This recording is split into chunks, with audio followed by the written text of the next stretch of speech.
প্রধানমন্ত্রী শেখ হাসিনার কিছুদিন আগে একটি বক্তব্য শোনা গেছে। উনি বলেছেন এদেশে আসবেন,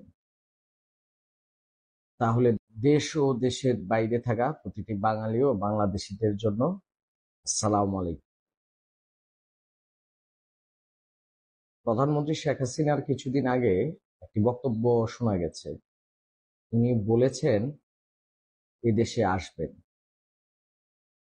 তাহলে দেশ ও দেশের বাইরে থাকা প্রতিটি বাঙালি ও বাংলাদেশি, আপনারা অবশ্যই বিশ্বাস করবেন মাননীয় প্রধানমন্ত্রী শেখ হাসিনা দেশে আসবেন কিংবা চলে এসেছেন।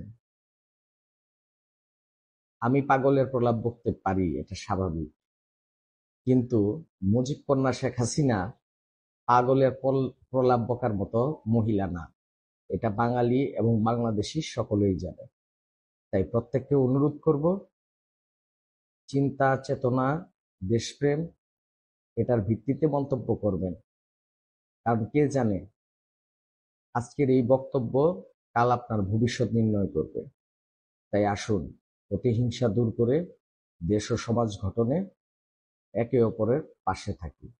আর সর্বশেষ অনুরোধ থাকবে, বাংলাদেশ আওয়ামী লীগ ব্যতীত, বাংলাদেশের আওয়ামী লীগের প্রতিনিধি দল ব্যতীত এদেশে কোনো নির্বাচন হয়নি, ইতিপূর্বেও না, এবং যখনই হয়েছে তখনই কেউ এদেশের মসনদে থাকতে পারেনি। এবং সবাইকে অনুরোধ করব, বাংলাদেশ আওয়ামী লীগের প্রতিটি কর্মী এবং সমর্থক বিন্দু যারা বসে আছেন মাননীয় প্রধানমন্ত্রী শেখ হাসিনা দেশে আসবেন, তখন আপনি ভোকাল হবেন না, এই ধরনের কোনো ঘটনা ঘটতে চলছে না। যে বা যারা মুক্তিযুদ্ধের সপক্ষের শক্তি, দেশের পক্ষের শক্তি, ধর্মনিরপেক্ষতার সাথে আছেন, তারা আজই কথা বলবেন। জয় বাংলা, জয় বঙ্গবন্ধু।